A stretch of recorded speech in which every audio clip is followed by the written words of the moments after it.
그, 글 장문 뭐 예를 들어서 무덥다 뭐 이런 날씨 이렇게 그 무덥다라는 그런 단어를 넣어 가지고 장문하는 숙제를 선생님이 학생들에게 냈습니다.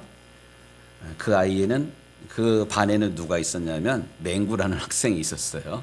맹구. 그런데 그날 선생님이 내준 숙제의 시제가 뭐였냐면 고구려 백제 신라 삼국의 이름이 들어간 그런 글을 장문을 해오라고 내줬는데 이 맹구가 뭐라고 숙제를 제출을 했는지 아십니까? 여러분들이 만약에 선생님이에요. 여러분들이 학생이에요. 선생님이 고구려 백제 신라를 넣어가지고 장문을 하라 그랬어요. 뭐라고 하실까? 맹구가 고민을 해도 이게 세 가지를 다 넣어가지고 도저히 장문이 안 돼요. 그래서 맹구가 답을 낸 거. 백제 신라 고구려? 백제 신라구요? 뭐 이런 얘기야. 백제 신라구요. 썰렁합니다. 그 다음날 선생님이 다른 숙제를 냈어요. 리더십 이 단어를 넣어가지고 장문을 해오라 그랬습니다. 맹구의 답. 우리 말이 더 쉽다.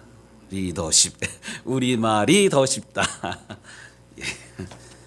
웃어야 되네. 나 안 웃으니까 제가. 예. 리더십에 대한 이야기를 좀 하고 싶어서 좀 엉뚱한 얘기를 꺼냈습니다. 우리는 지난 12월 마지막 주일 송구영신 주일부터 느헤미야에 대한 그런 말씀을 이렇게 쭉 나누고 있습니다.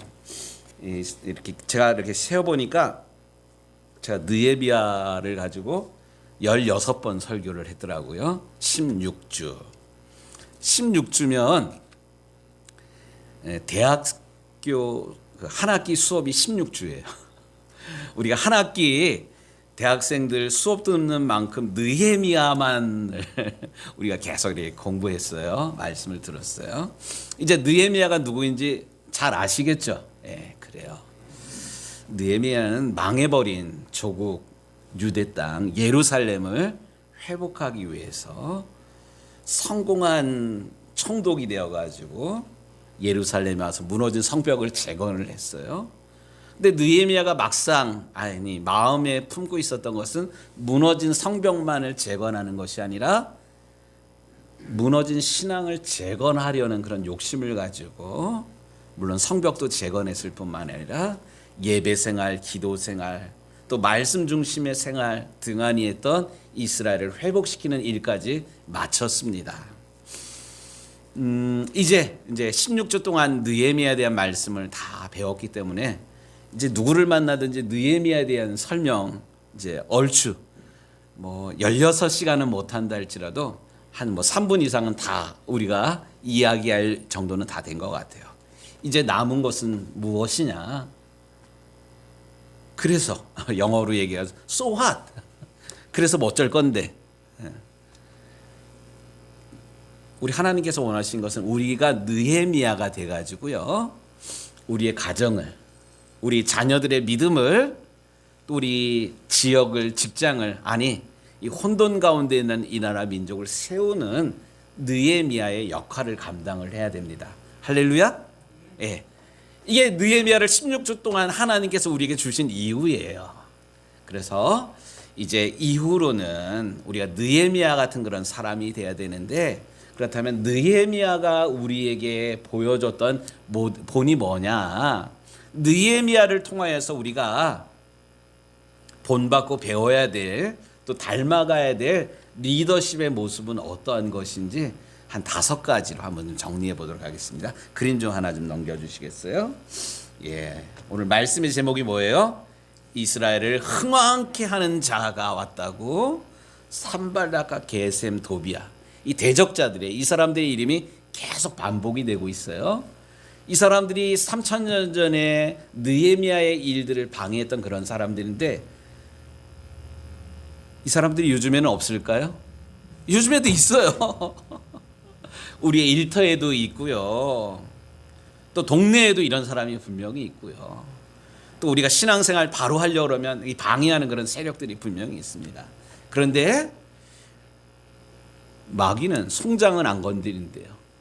살아있는 자만을 마귀가 두려워하는데, 공격을 한다는 건 두렵기 때문에 공격을 하는 그런 거거든요. 근데 오늘 본문에 이스라엘을 흥왕케 하려는 자가 왔다.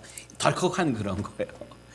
이 마귀도 이렇게 두려워하는 그런 존재가 느헤미야인데, 다음 그림 좀 보겠습니다. 느헤미야를 통해서 우리가 깨달을 수 있는, 느헤미야를 통해서 배워야 되는 리더십, 첫 번째는 뭐냐면 영향력이에요.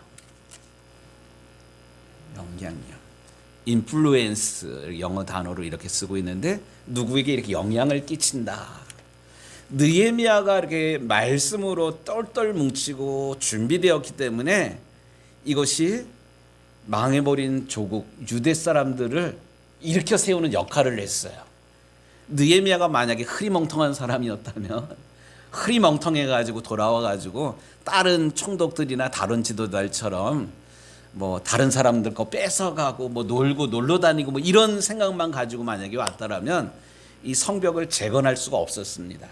근데 느헤미야가 말씀으로 무장되고 하나님의 마음을 알았기 때문에 이런 사람이 총독으로 와가지고 낙담하고 있는 사람들을 일으켜서, 자 그러면 우리도 성벽을 쌓으십시다. 사람들이 이렇게 자발적으로 나섰지 않습니까? 리더십의 첫 번째 정의는 뭐냐면 다른 사람에게 영향을 끼치는 거예요.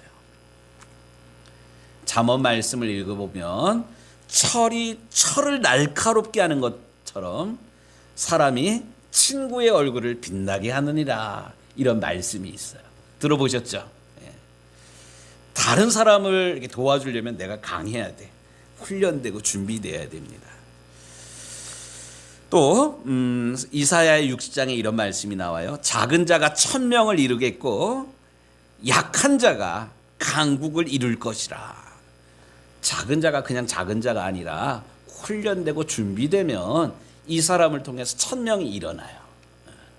또 작은 것 같지만, 작은 나라이고 작은 사람인 것 같지만 잘 훈련되고 준비된 한 사람을 통해서 나라가 일어나요. 이게 하나님 나라 천국의 법칙입니다. 제가 이제 목회하면서 교회 일뿐만 아니라 시간이 가니까 자꾸 이렇게 역할을 이렇게 맡게 되는 게 좀 많아요. 동문회 일도 그렇고 뭐 다른 일들도 이렇게 맡게 되는데, 그중에 동문회 활동을 하다 보니까 이 지역에 있는 목사님 말고 연해에 있는 다른 목사님도 이렇게 만나게 되는데, 포천에 있는 어느 목사님이 계셔요. 이 목사님이 글을 쓰시는 그런 목사님인데, 언젠가 이런 글을 우리한테, 당신이 쓴 글을 우리한테 소개한 적이 있습니다. 한번 좀 들어보셔요. 식사 후에 먼저 밥값을 계산하는 이는 돈이 많아서 그런 것이 아니라 돈보다 관계를 더 중히 여기기 때문이고, 일할 때 주도적으로 하는 것은 바보스러워서 그렇게 하는 것이 아니라 책임이라는 것을 알기 때문이고, 또 다툰 후에 먼저 사과하는 이는 잘못해서 그런 것이 아니라 당신을 아끼기 때문입니다. 여러분 공감 가세요? 뭐 모임 가면 먼저 이렇게 밥 살려는 그런 사람이 있잖아요. 돈이 많아서 그런 게 절대로 아니에요. 우리가 예배를 드리는데 우리 일찍 오시는 분들이 있어요. 할 일이 없어 일찍 오는 거 아니에요. 예배를 소중하게 여기기 때문에 뭐 이런 그런 개념입니다. 이 한 사람 한 사람이 이런 마음으로 공동체를 섬기고 다른 사람을 섬길 때 이게 영향을 끼칩니다. 이게 영향력입니다. 그렇기 때문에 하나님께서는 모세에게 혼자 일 다 하려 하지 말고 준비된 사람, 영향력 있는 사람을 세워서 1000부장, 100부장, 50부장으로 세우라, 뭐 이런 명령을 내린 적이 있어요. 출애굽기 18장 말씀을 보니까 너는 또 온 백성 가운데서 능력이 있는 사람들, 그 능력이라는 게 도대체 뭐냐? 곧 하나님을 두려워하며 진실하며 불의한 이익을 미워하는 자를 살펴서 백성 위에 세워서 1000부장과 100부장과 50부장과 10부장을 삼으라. 리더십에 대한 그런 말씀, 리더십은 곧 영향력이다라는 그런 주제를 가지고 이야기를 하고 있는데, 그렇다면 사실 우리 한 사람 한 사람은 리더들이에요. 난 아닌데요, 뭐 이렇게 얘기를 하지만 내가 영향을 끼칠 수 있는 그런 가장 작은 단위가 뭐냐면 가정이에요. 가정에서 자녀들, 식구들에게 또는 교회에서 속도원들에게, 선교원들에게, 선교회 선교회원들에게 영향을 끼치는 그런 역할들을 합니다. 사회생활하면서도 마찬가지예요. 뭐 반장을 맡기도 하고 또 뭐 무슨 모임의 개의 총무가 되기도 하고, 어쨌든 우리는 여러 가지 이름의 리더들입니다. 근데 가만히 보면 이름만 뭐 총무고 이름만 뭐 속장이고 이런 거 말고요. 나는 몇 명 정도에게 영향을 끼치는 리더인가? 한번 좀 곰곰이 생각해 보십시오. 나는 내 앞가름도 잘 못해요. 이런 거 말고요. 정말로 하나님을 경외하는 마음, 두려워하는 마음으로 잘 훈련되어서 내가 다른 사람에게 영향을 끼칠 수 있다면, 그 사람이 한 명의 친구일 수도 있고요. 뭐 많은 사람한테 역할을 못한다 할지라도 내 아들한테는, 우리 남편한테는 그런 영향을 끼치게 된다면 나는 이미 리더입니다. 원하기는 느헤미야 말씀을 16주 동안 쭉 읽었는데, 우리 한 사람 한 사람이 말씀으로 채워지고 말씀으로 무장되어서 선한 영향력들을 이웃에게, 공동체에게 끼치는 하나님의 사람들이 되기를 우리 주님의 이름으로 축복합니다. 두 번째, 리더는 정확한 상황 인식을 할 수가 있어야 됩니다. 은택 집사님, 이게 뭐예요? 무너진 예루살렘 성벽이에요.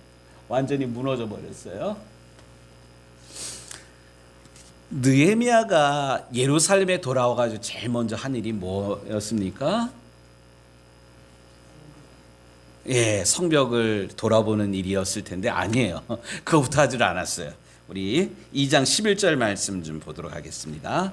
내가 예루살렘에 이르러 머문 지 사흘 만에 내 하나님께서 예루살렘을 위해 무엇을 할 것인지 내 마음에 주신 것을 내가 아무에게도 말하지 아니냐고 밤에 일어나 몇몇 사람과 함께 나갈세. 이게 시찰을 했다 뭐 요 이야기예요. 근데 여기 말씀을 읽으면 시찰하기 전에 사흘 동안 뭐 했어요? 아무것도 안 했어요. 왜 아무것도 안 했을까요? 먼 곳을 달려왔기 때문에, 지쳐있기 때문에 그래요. 우리 주일날 예배 드리면서 이렇게 좋으시는 그런 분들이 계셔요. 뭐 괜찮아요. 이게 왜 그러냐? 피곤해서 그래. 주일날 일하지 않으니까, 피곤하니까. 우리가 계속 일만 하면, 뭐 우리 윤경원 집사님도 마찬가지예요. 계속 일만 하면 사람이 어떻게 할까요? 기계도 아닌데 일하는데 집중이 사실 안 돼요. 집중이 안 되면 뭐 사고도 날 수도 있고 뭐 그럽니다. 그렇기 때문에 우리는 쉬어야 돼요. 언제 쉬어야 되냐? 밤에 쉬어야 돼. 근데 우리 여성분들 갱년기, 자야 되는데 잠이 안 와. 말똥말똥 하잖아요. 그렇잖아요. 갱년기. 시편 127편, 우리 지난번에 가정의 달 첫 번째 주일에 나눴던 말씀 가운데 여호와께서 사랑하는 자에게 뭐를 주신대요? 잠을 주신다. 우리가 잠잔다는 것, 이거 뭐 억울하고 빨리 일해야 되는데 이거 말고요. 하나님이 우리를 사랑하기 때문에 잠도 주시는 거고, 잠자는 동안에 지친 몸과 마음도 회복이 되는 그런 거예요. 예배 시간에 뭐 졸 수도 있어요. 근데 이걸 습관적으로 졸면 문제가 있지만, 영적으로 문제가 있지만 피곤하니까 졸 수 있는 그런 거예요. 어쨌든 느헤미야는 돌아와가지고 바로바로 일하지 아니하고 몸과 마음을 잘 쉬게 했어요. 자기뿐만 아니라 달려온 말들도 쉬게 하고 앞으로 일해야 될 그런 사람들도 쉬게 했습니다. 그래서 쉬는 것에 대해서 죄스러워하지 마시고요. 쉰다, 이거를 리크리에이션 이렇게 얘기를 하잖아요. 레크레이션 뭐 이게 리크리에이션, 재창조되는 거예요. 쉼을 통해서 재창조가 됩니다. 요 쉰다는 것을 다른 영어 표현을 쓰면 튜닝이라는 그런 단어를 씁니다. 튜닝이 뭘까요? 피아노도 조율을 해야 돼요. 기타도 조율을 해야 돼요. 내 사역도 조율을 해야 돼요. 그러니까 느헤미야가 뛰어난 리더십이었던 게 쉴 줄 아는 리더십이었어요. 그런데 이렇게 쉬는 그런 것으로 끝나지 아니하고 계속 쉬지를 않고 느헤미야는 사흘 만에 아무에게도 이야기하지 않고 직접 무너진 성벽을 직접 눈으로 보면서 다녔습니다. 느헤미야 12장에 보니까 아무에게도 말하지 아니하고 밤에 일어나 몇몇 사람과 함께 나갈새 내가 탄 짐승 외에는 다른 짐승이 없더라. 그 밤에 골짜기 문으로 나가서 용정으로 분물에 이르는 동안에 보니 예루살렘 성벽은 다 무너졌고 성벽은 불탔더라. 앞으로 나아가 샘문과 왕의 못에 이르러서는 탄 짐승이 지나갈 곳이 없는지라. 저기 수산궁에서 하나니와 하나느냐가 이 무너진 또 망해버린 조국 소식을 전해 들었을 때 느헤미야가 아주 깜깜했어요. 그래서 하나님께 울면서 금식하면서 기도했는데 그 이야기를 듣고 결국 여기까지 왔는데 와서 급한 마음으로 막 설치고 일하지 아니하고 직접 눈으로 확인했다는 거예요. 정확한 상황 인식을 위해서. 그런데 우리가 공무원들이 하는 일이 미덥지 않은 게 뭐냐면 탁상 행정이야. 책상에서 짜고 책상에서 계획해가지고 뭐 이렇게 하다 보니까 그러니까 느헤미야는 그렇게 하지를 않았습니다. 직접 발로 밟고 눈으로 보고 느끼면서 정확한 상황 인식을 펼쳐나간다. 지난주 금요일 날이에요. 우리 6월 19일, 20일 날 인천 산곡교회에서 우리 동네에 와가지고 전도하기로 했는데 사실 제가 모셨던 조재진 목사님 전도의 대가이고 또 끊임없이 교인들을 전도 훈련시키는데 뭐 조재진 목사님 또 여기도 와 보셨고 저랑 뭐 우리 교회 상황들 이렇게 얘기해서 잘 알고 계신데 그냥 6월 16일 날 20명 갈게 뭐 이렇게 하지 않고 직접 전도팀들을 이 동네 보내셨어요. 왜 보냈을까요? 상황을 보고 오라고. 전도할 대상들이 어떻게 포진되어 있는지, 이 20명의 사람들을 어떻게 배치해야 되는지, 또 밥은 어떻게 먹어야 되는지, 뭐 이런 것들을 점검하기 위해서 이렇게 보내셨어요. 아, 이게 일하는 방법이구나. 리더들은 그냥 머릿속으로 구상하는 그런 것이 아니라 정확한 상황 인식을 할 수 있어야만 합니다. 우리가 큰 일을, 아니 작은 일을 감당하더라도 머릿속으로만 계산하는 것이 아니라 직접 발로 밟으면서 상황을 직접 눈으로 보면서 느끼면서 하나님께서 주신 꿈들을 펼쳐나가는 우리 유정교회 식구들이 되기를 주의 이름으로 축복합니다. 세 번째, 고마워요. 세 번째, 리더십은 뭐냐? 엔터. 방향을 제시를 할 수 있어야 돼요. 방향 제시. 옛날에는 공격 앞으로 뭐 이러면 리더의 역할이 끝났는데 요즘 공격 앞으로만 하면 안 돼요. 나를 따르라요. 솔선해야 돼요. 그림 보면 옛날에는 이렇게 의자에 앉아가지고 회전 의자에 앉아가지고 이거 이렇게 저렇게. 문양원 사님 직장에서 이렇게 일하면 존경받아요? 안 해요. 사람들이 앞에서는 이해하지만 뒤에서는 딴짓합니다. 같이 가야 돼요. 같이 가자야 뭐 이런 거예요. 느헤미야가 그 직접 그 무너진 성벽들을 눈으로 확인하고 와가지고 이야기합니다. 그 후에 그들에게 이르기를 우리가 당한 공경은 너희도 보고 있는 바라. 예루살렘이 황폐하고 성문이 불탔으니 자 예루살렘을 건축하여 다시는 수치를 당하지 말자. 이거는 분명한 방향을 제시를 한 거예요. 우리가 이런 수치를 당하지 않으려면 무너진 성벽을 재건해야 돼. 우리 같이 힘써서 이 무너진 성벽을 재건하자. 그런데 이렇게 방향을 제시할 때 필요한 그런 것이 있어요. 뭐냐면 공감할 줄 알아야 돼요. 공감 능력. 다음 그림 좀 한번 볼까요? 예. 예, 여기 공감이라는 그런 단어가 있는데, 내가 무너진 성벽을, 느헤미야가 무너진 성벽을 보고 보니까 마음이 너무나 아파. 근데 나만 아픈 게 아니라 무너진 성벽과 함께 사는 사람들의 마음은 어떠했을까? 막 미어진다? 무너진 거 보면서 이거 어떻게 해야 될지를 모르는 그런 상황. 얼마나 속상하고 이럴까요? 그러니까 느헤미야가 방향만 제시한 게 아니라 공감해 줬어요. 공감. 이 시대의 좋은 리더십은 공감할 줄 아는 그런 사람이어야 돼요. 때로는 이제 부드러운 것 같지만 공감해 주는 사람. 예를 들어서 아까 제가 뭐 밥을 사는 사람, 뭐 일찍 나오는 사람, 하에 손을 먼저 내미는 사람, 요 이야기를 했잖아요. 그런 선배도 있고 또 다른 선배가 있는데, 이 선배 목사님은 별것 아닌데 그 생일을 이렇게 챙겨줘요. 뭐 요즘 뭐 카톡으로 축하해 뭐 이런 거 있잖아요. 근데 축하해 뭐 요거를 말을 할 때 커피를 한 잔씩 이렇게 보내줘요.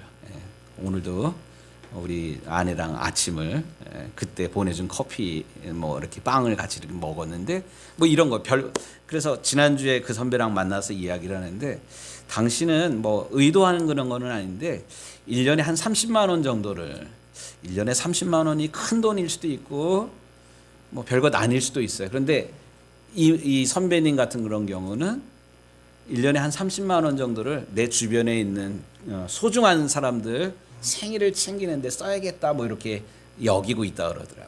그래서 생일 맞으면 커피 한 잔이랑 빵 한 쪽 8,000원 정도 이렇게, 개인적으로 생일 축하해요 이렇게 뭐 선물 주기도 참 뭐해요. 8,000원짜리가. 그런데 생일날 특별한 날 이렇게 생일을 챙겨주니까 이 고마움을 알겠더라고요.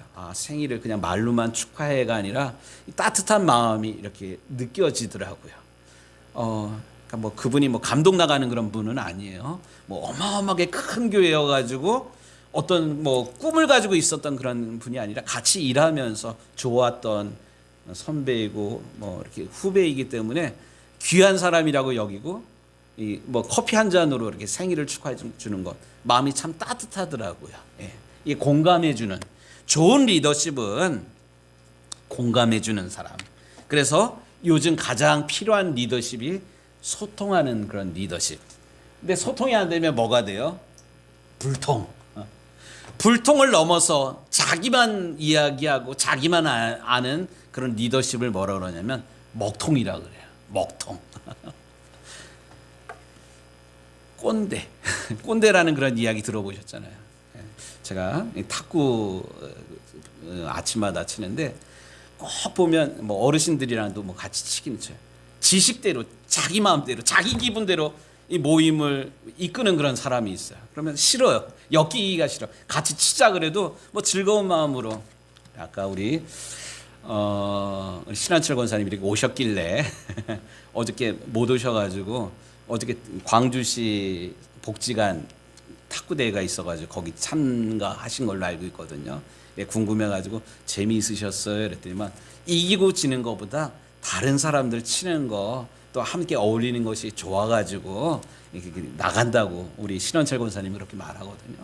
근데 아침마다 탁구를 치긴 치는데 지면 뭐 탁구 치면 질 수도 있잖아요. 지면 얼굴 막 이래가지고 막 짜증내고 뭐 이러는 사람이 있어요. 이건 평상시에 탁구의 그런 분위기가 아니라 평상시 그분의 삶의 스타일인 거야. 공감해주고 소통하는 그런 사람이 아니라 불통을 넘어서 먹통이야. 그러니까 다른 사람들을 안 만나려고 그래. 사귀지 않으려고 그럽니다. 저는 제발 우리 예수 믿는 사람들, 다른 사람 마음을 다른 사람 관점에서 이해해주고 공감해주고 또 양보해주는 넉넉한 마음을 가진 하나님의 사람들이 되길 바랍니다. 이래야 전도도 되는 거예요. 자기만 알고 자기가 하고 싶은 말만 하면 전도가 돼요. 니나 잘해라 이거예요. 밀양이라는 영화 속에 뭐 그런 거 있잖아요. 뭐 전도 이렇게 하다 보니까 니나 잘하세요 이러잖아요. 그러니까 예수 믿는 사람이 실제로 이런 얘기를 들어요. 아무쪼록 리더십의 네 번째는 소통하는 리더십. 마지막 다섯 번째 리더십은 뭐냐면 다음 그림. 리더십은 변화를 이끌어야만 합니다. 변화. 느헤미야는 52일 만에 무너진 예루살렘 성을 재건을 했어요. 그뿐만이 아니라 무너진 이스라엘의 신앙을 재건하기까지 했습니다. 사실 나라가 망했다는 것, 모든 성벽이 무너졌다는 것은 이스라엘 나라, 이스라엘 백성들에게 있어서는 커다란 위기예요. 크라이시스, 위기예요. 그런데 이 위기의 순간에 느헤미야가 돌아와서 사람들의 마음을 어루만지면서 격려하면서 일으켜서 성벽을 52일 만에 재건을 했잖아요. 성벽만 재건한 게 아니라 무너진 신앙까지도 회복하고 있습니다. 위기, 이 크라이시스, 이거는 다른 얘기를 해가지고 변화의 기회입니다. 여기 재미난 그런 단어가 있어요. 변화는 기회이자 선택이다, 이런 얘기 있잖아요. 예.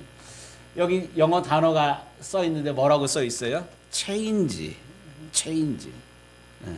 바뀐다, 변화, 이런 개념인데, 이 단어는 하나의 단어가 이렇게 바뀌면 의미가 완전히 바뀌게 돼요. 변화이지만 이게 또 찬스가 됩니다. 기회가 됩니다. 그러니까 크라이시스, 위기는 곧 기회입니다. 위기의 순간 하나님께서 준비한 리더십이 그 영향력을 발휘할 수 있는 절호의 찬스예요.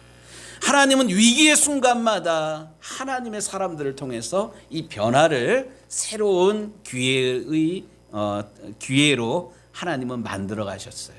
하나님은 사람을 통해서 일하시는데 아무나 쓰시지 않고 준비된 사람을 준비된 만큼 쓰십니다. 저는 우리 유정교회 우리 성도들이 하나님의 마음을 알아서 하나님께서 주신 지혜를 가지고 다른 사람들에게 선한 영향력, 그들의 무너진 마음을 공감해주고 이해해주고 어루만질 뿐만 아니라 방향도 제시하면서 변화를 이끌어 나가는 하나님의 사람들, 우리 예수님을 닮은 리더십, 느헤미야를 닮은 그런 리더십의 사람들이 되기를 우리 주님의 이름으로 축복합니다. 아멘. 기도하겠습니다.